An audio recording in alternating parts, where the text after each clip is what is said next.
예, 정치하는 언니들 신현영 전 민주당 의원님, 박수빈 민주당 서울시 의원님 나와 계십니다. 안녕하세요. 예, 3대 특검에 이어서 관봉권 쿠팡 상설 특검이 출범을 했습니다. 상설 특검이요, 세월호 사건 이후에 두 번째고요. 이 특검이 또 의미가 있는 게 검찰을 겨냥한 특검으로는 최초라고 합니다. 굉장히 의미가 있습니다. 어떻게 보셨어요? 매우 중요한 특검이라고 봐요. 예. 특히나 관봉권 떼지 그리고 쿠팡 수사.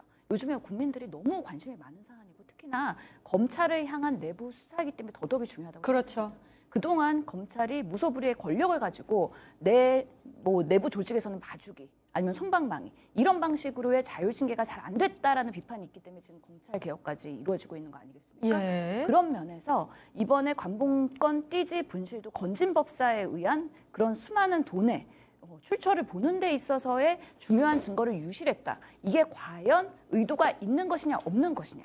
사실은 대검에서는 뭐 외압은 없었다 그렇게 결론을 내버렸잖아요. 하지만 내부의 여러 가지의 그런 과정들을 보면서 한 번 더 들여다볼 필요가 있다라는 부분에 있어서 매우 중요하고요. 쿠팡은 뭐 이번에 개인 정보 유출뿐만 아니라 야간 노동자의 그런 사망 사건 등 여러 가지 그 대기업의 정관 로비 이런 것들도 많이 있기 때문에 사실 이런 부분도 다시 한번 조명한다는 데 의미가 있을 것 같습니다. 예, 당연히 검찰 안팎에서는 특검까지 할 일이냐 뭐 이런 의견이 나오고 있고 국힘도 굉장히 또 정치적인 공세를 이어가고 있어요. 그렇죠.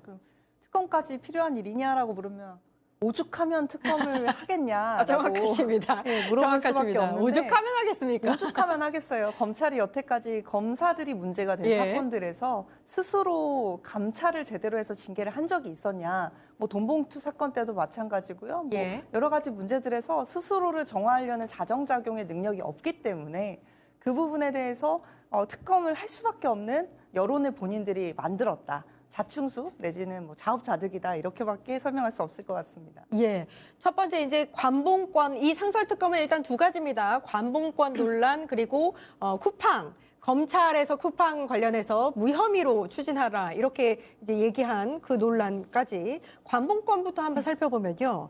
대검 자체 감찰에서는 이 관봉권 띠지 분실과 관련해서 별다른 혐의가 없다 이렇게 결론을 내렸습니다. 어떻게 보셨어요? 아니 그렇게 별다른 혐의가 없다고 하더라도 본인들이 이게 잘못된 거고 중대한 실수잖아요. 예. 특히 이 띠지가 관련해서는 압수물을 제대로 관리하지 못했다는 측면에서 분명히 책임자가 실수를 했다면 중대한 실수이기 때문에 그 징계가 있어야 됩니다. 그런데 징계한 것도 한 건도 없이 문제가 없었다, 고의가 아니었기 때문에 괜찮다라고 넘어간다는 거는 정말로 이 자기 편 감싸기, 뭐 팔이 안으로 굽는다 이걸 넘어서는 오히려 그 징계를 하지 않는 행위 자체가 문제가 되는 행위다. 예. 그렇게 보겠고. 그러니까 공무원들이 실수를 했어도 중대한 실수면 처벌을 받아야 되는데 그렇죠. 전혀 어떤 처분도 없었지 않습니까? 그렇죠. 아무 처분도 없이 이거는 그냥 실수였다라고 넘어간다는 거는 저는 오히려 이렇게 덮고 간다는 데서 우리가 의구심을 가져야 된다고 생각합니다. 예. 또 우리가 이미 이제 법사위 과정에서 봤지만 문제가 되고 말이 안 맞고 또 의문점이 되는 측면이 한두 개가 아니거든요. 이 조사했던 그 수사관들의 말도 조금씩 다르고 또 거기에 얘기했던 검사들도 나는 지시했다. 나는 띠지를 유지하라고 관봉권 유지하라고 지시를 했다고 주장하고 뭔가 자기들의 책임을 피하기 위해서 여기저기 얘기들이 엇갈리고 있는데 이 엇갈리는 문제에 대해서 제대로 설명이나 해설을 하지 않고 그냥 외압은 없었던 것으로 보인다라고 예. 덮고 넘어간다는 거는 오히려 더 사람들에게 국민들이 의혹을 제기할 수밖에 없게 만든다. 계속 얘기하지만 자업자득이다. 예. 그렇죠. 사실은 공분이 되게 심했잖아요. 그날 청문회 나왔을 때도 최지영 검사의 그 자세, 마이크 이렇게 하는 자세들 보고서도 검사들이 이런 식으로 정말 문제가 있음에도 국회에 불러와서 이런 오만한 태도를 하는 거에 대한 문제도 있었고요. 그 과정에서 그럼 현장에서 압수가 되고 또 수사계에서 그런 관리하는 과정에서 관봉권 띠지에 대한 뭔가 관리에 대한 가이드라인이 없었다. 그렇기 때문에 유실이 됐다. 이런 말들을 어떻게 납득을 할 수가 있겠습니까? 그나마 검찰이 그동안에 뭐 수사는 잘한다고 워낙에 그런 자신감이 있었는데 이 수사의 기본이 완전히 무너진 사건이기 때문에 정말 무능한 거 아니면 뭔가 외압을 통해서 누군가를 봐주게 한 거 아니냐. 이 두 가지의 의혹에서 명확하게 이번에 규명이 돼야 될 필요가 있다라고 생각을 하고요. 실제로 이 대검에서도 그 결과가 외압이 없었다라고 결론을 내는 과정에서 얼마나 철저히 조사했는가. 이 부분에 그러니까요. 있어서는 사실 신뢰가 없는 거예요. 예. 그렇기 때문에 이번에 상설특검이 들어오면서 사실 경찰 출신, 판사 출신, 공수처 출신의 그런 검사들이 들어와서 90일간 그렇게 수사를 하는 거기 때문에 제대로 수사해서 사실관계를 명확하게 밝혔으면 좋겠다라는 예. 국민적 바람이 있습니다. 예. 사실 또 이 과정에서 검찰이 그런 걸 사무규칙을 만들어 놨었어요. 검찰 압수물 사무규칙이라고 해서 만들어 놨는데 여기에 따르면은 이 원형 보존을 하지 않아도 될 때 내지는 해야 될 때는 검사의 지위를 명확하게 받으라고 되어 있고 또 이게 원형 보존을 그러니까 관본권은 원래 비닐로 싸져 있잖아요. 이거를 원형으로 보존하지 않아도 되고 뜯어서 세도 된다라고 하려면 애초에 그거를 지휘를 받아서 그 뜻을 기재를 해야 된다고 나와 있습니다. 근데 기재했거나 이제 자기는 원형 보존을 지휘했다는 어떤 구체적인 근거도 없는 상황에서 절차적인 하자가 있는 이런 상황에서 이게 문제가 없다. 이 과정이 단순 실수였다고 볼 수 있느냐. 특히 어허. 이 사건은 건진 법사와 또 대통령실 김건희와의 여러 연루된 굉장히 중요한 사건인데 이 중요한 사건에서 이런 중대한 잘못을 저질렀다는 게 비단 정말 잘못일 것인가. 이 부분에 대해서는 확실하게 예. 상설특검이 밝혀야 될 것입니다. 예, 검찰 압수물 사무규칙에 따르면 검사의 지휘 없이 이렇게 그 증거물에 대해서 마음대로 이렇게 뭐 뜯고 없애고 이런 것은 안 된다. 이 말씀을 해주셨는데 지난 9월 청문회에서 수사관들이 나와서 이 부분에 대해서 굉장히 말을 맞춘 듯한 그런 모습을 보였단 말입니다. 국민들의 공분을 샀는데 요거는 청문회 영상을 보고 와서 이야기 나눠보겠습니다. 그래서 관본권 띠지가 보관된 상태로 압수물이 원형 보관이 돼야 됩니다. 그렇죠? 현금 자체는 원형 보관 중입니다.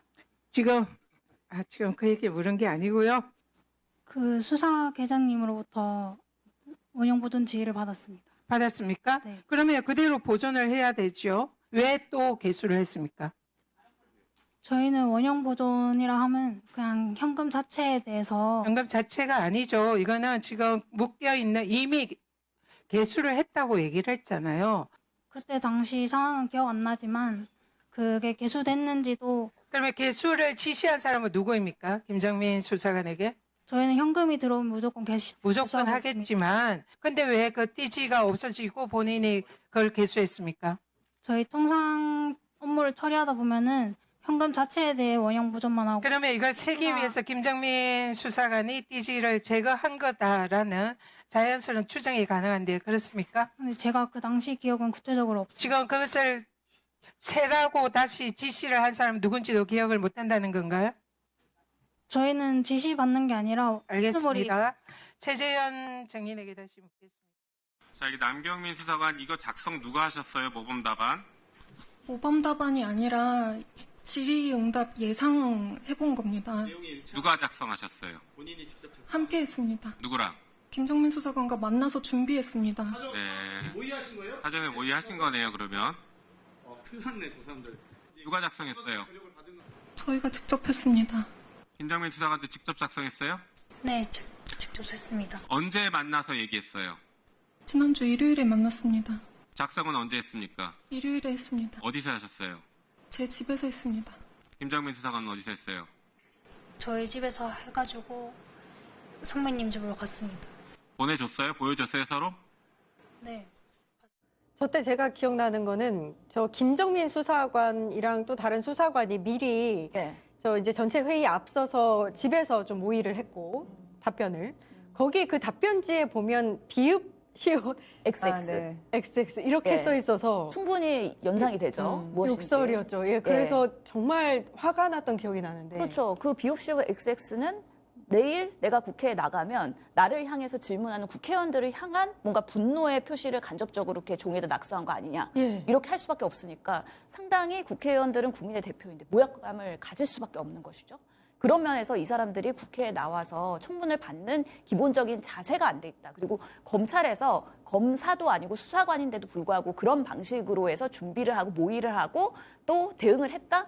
이거는 정말 얼마나 국회와 국민들을 뭘로 받느냐라는 면에서의 상당한 그 질타를 받을 수밖에 없다. 그랬기 때문에 그것이 또 사진을 찍혔어요.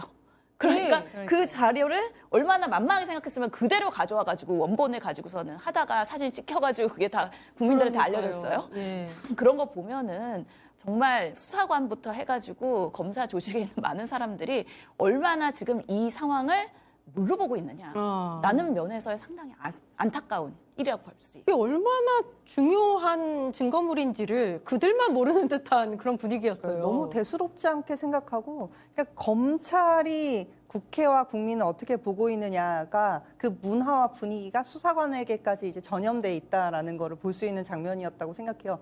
이 국민들과 언론이 얼마나 이 문제를 심각하게 생각하고 또 이게 정말 잘못됐다 이렇게 지켜보고 있는데 원래 그렇게 한다는 식으로 대수롭지 않게 넘기는 그 자세 자체가 본인들의 세계에 갇혀 있다는 것이고 오만한 태도를 그 자체로 보여줬다라고 볼 수밖에 없죠. 예, 그러니까요. 근데 저 때 검사들도 뒤에 나와 있거든요. 근데 검사들이 나는 모른다, 수사관들이 다 한 거다라고 계속해서 자기 부하한테, 그러니까 말단 수사관한테 책임을 떠넘기는 모습도 보기 안 좋았습니다. 그것도 정말 분노할 정말, 일이에요. 정말 비겁해 보였어요. 네. 검사가 수사 지휘를 하에, 책임 하에 수사관들이 움직이는 거 아니겠습니까? 그러면 이 압수물에 대한 관리에 대한 부분들 당연히 그 사건을 담당하고 있는 검사한테도 책임이 있는 거죠. 예. 어떻게 이렇게 꼬리 자르게 하면서 말단 직원한테 책임 전가를 해요? 네. 이것도 나름 직장 상사의 갑질 아닐까요? 그러니까 저는 라는 생각이 드는 정말로 건데. 저는 지인들 중에 검사 친구들도 있으니까 그래도 검사들이 봉급은 작더라도 프라이드로 일하는 사람들이라고 믿고 싶었었거든요. 그랬는데 그날은 정말 민낯이 드러났다고 생각이 할 수밖에 없는 게 그 수사관들이면 본인들이 어떻게 보면 챙겨야 되는 식구인데 그렇게 전장의 앞에 내버려 놓고 지켜보고 있다.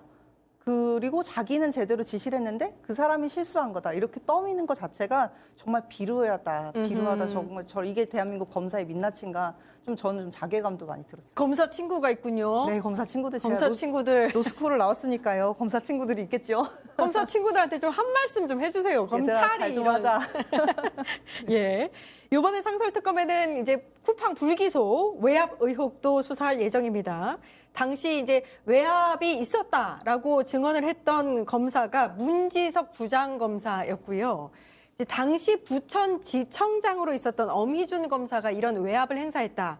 이렇게 혐의를 받고 있습니다. 엄희준 검사가 최근에 이 문지석 검사에 대해서 무고로 수사를 요청을 했대요. 그러니까 6일 날 지금 이 안건섭 특별검사팀이 현판식을 했어요. 네. 그리고 브리핑을 했어요. 그날 바로 이 엄 검사가 와서 나 무고로 지금 걸겠다 문진석 검사를 하면서 수사 요청 균형 있게 해달라. 아, 상설특검에. 예, 그렇게 직접 수사 요청을 하면서 무고죄를 건 거예요. 예. 때문에. 기술자들의 대단한 활동이다. 예. 참 또 이거 메시지 나오지 않았나요? 메일 보낸 거? 저기 누구였죠? 선임 검사였는지. 네, 김가연 검사에게 보낸 게 나왔죠. 예, 신모 검사가 네. 문지석 신가연 검사에 검사. 예, 문지석 검사한테 이런 말씀을 엄희준 검사가 하셔서 이제 이거 무혐의로 하라고 이렇게 했다라는 그게 메일 메시지로 있었는데, 그렇죠? 그렇죠. 지청장이었던 당시에 이제 엄희준 검사가 이제 그 밑에 부장검사 밑에 있는 담당 주인 검사를 불러서 주인 검사. 이 건은 어떻게 해라, 저 건은 어떻게 해라 하면서 쿠팡은 무혐의 이렇게 쭉 정리를 해서 지시를 줬어요. 예. 근데 검사라는 그 조직은 아무리 지청장이 있어도 주인 검사가 그 위에 부장 검사 결재를 받고 이렇게 쭉쭉 올라가는 시스템이거든요. 예. 그럼 부장 검사가 어쨌든 그 사건들을 관리하는 사람이라고 할 수 있는데 지청장이 부장 검사를 패싱하고 이제 밑에 검사한테 지령을 줬다는 거거든요. 예. 이거 자체가 문 부장검사와 뭔가 소통이 되지 않고 뭔가 지금 대립각을 세우는 상황이 있었다는 걸 보여주는 하나의 증거거든요. 이걸 봤을 때만 봐도 이 엄희준 검사가 뭔가 이 사건과 관련해서 좀 불합리하게 개입을 하려고 했다. 이렇게도 어느 정도 추측해 볼 수 있는 그림이죠. 그러니까 엄희준 검사가 그때 국회 나와서 뭐라고 했냐면 이 사안에 대해서 가장 잘 알고 있는 주임 검사랑 얘기하려고 부장 검사를 뛰어넘고 신모 그 주임 검사랑 이야기한 거다라고 했는데 당시에 신 주임 검사는 여기에 발령받은 지 얼마 안 됐을 때예요. 잘 아는 게 오히려 부장 검사지. 그 변명이지 않습니까? 그래서 이거는 사실 특검에서 사실관계 밝혀야 될 것 같아요. 내부의 소통의 채널 문제이기 때문에 저희가 이것을 누가 나쁘다, 무엇이 사실이다, 가짜다라고 확인하기는 어려울 것 같고 엄 검사 주장으로는 뭐 하여튼 문 부장검사도 이거에 무혐의에 동의를 했다는 거예요. 그런 부분에 있어서 근거를 제출했다고 하니까 정말 그랬는지 확인을 해볼 필요가 있고 그래서 내가 강요한 게 아니다 무혐의를 예. 이런 주장을 하고 있거든요. 그렇기 때문에 주인 검사도 이게 사실은 무혐의로 밑에서부터 올렸기 때문에 내가 무혐의로 받아들인 거다 이런 주장을 하고 있기 때문에 양쪽에 지금 공방이 되고 있는 것인데 그런 부분에 있어서 누가 정말 국회에 나와서 진실되게 이야기했는지 특검이 밝혀야 되고 국민들이 판단할 문제라고 생각을 합니다. 특히 이 문 검사에 대해서 이제 엄희석 검사가 이런 쿠팡 외압을 이 사람이 공개를 한 이유는 그 문 검사가 감찰을 받고 있기 때문이다라고 주장을 하면서 그 본인의 결재를 받지 않고 압수수색을 강제했기 때문에 그게 절차상 문제가 있다는 걸로 이 사람이 감찰을 받고 있다라는 사실을 또 역으로 폭로를 했거든요. 예. 그러니까 이 과정을 그냥 객관적으로 보고 있으면 분명히 지청장과 부장검사 사이에 이 사건을 수사함에 있어서 갈등이 있었던 것은 분명하고 또 지청장이 부장검사에게 어느 압수물 증거는 빼라. 뭐 예. 이렇게까지 지시를 했다는 걸로 봐서는 분명히 둘 사이에 갈등이 있었고 그 갈등이 힘 있는 상사와 그 밑에 부장검사의 관계이기 때문에 이것이 외압까지 이르렀는지 설득이 됐었는지 뭐 그 이후 억지로 설득이 됐었는지 아니면 억지로 받아들인 건지 이런 것들은 확실히 좀 밝혀야 되고 사실은 간명한 문제거든요. 예. 그래서 상설특검은 좀 그 검사 수가 좀 적고 기간도 짧지만 되게 단순한 사건이기 때문에 두 사람 불러보고 뭐 대지라고 하다 보면 어느 정도 그림이 나올 거라고 생각이 됩니다. 의원님 말씀이 맞아요. 이거 정말 간명한 문제인 게요. 아까 신주인 검사가 문지석 부장검사한테 4개의 그 사건에 대해서 어떻게 무혐의 뭐 이렇게 처리하라라고 이제 엄희중 검사가 말씀하셨습니다. 그냥 정확하게 써 있어요, 거기. 네네, 너무 저도. 간명합니다. 네, 필요하면 대지조사 하시면 됩니다. 네, 대질조사 하시면 되겠습니다. 예. 근데 쿠팡 같은 경우에 아까 의원님도 말씀하셨지만 개인정보 유출부터 이제 노동자들의 처우 문제, 이 퇴직금 문제까지 문제가 여러 가지가 불거지고 있는데. 와, 쿠팡이 이럴 줄 몰랐어요.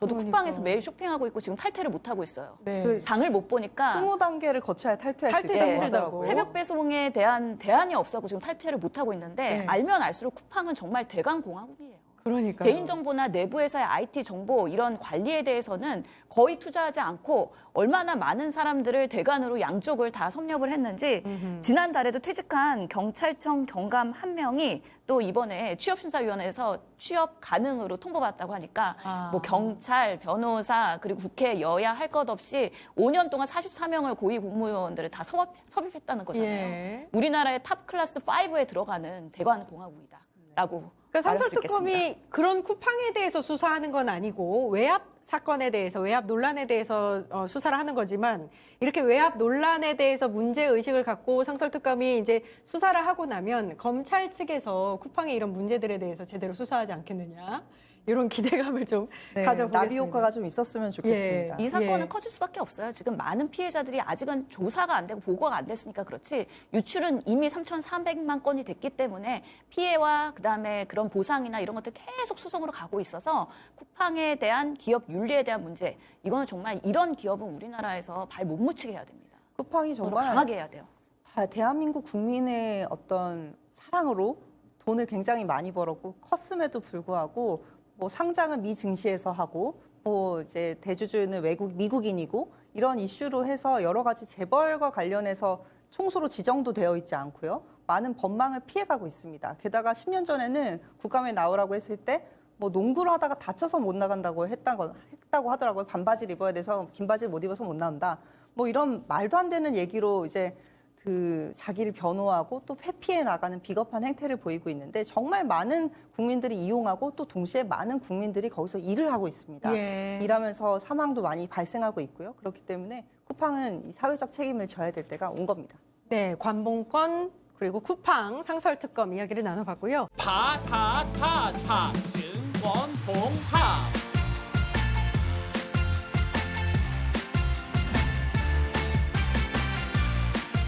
이제 저녁 8시 30분 퇴근 후 퀴즈 한판 혼자 하지 마세요. 같이 해요. 매일 저녁 8시 30분 많은 참여 바랍니다.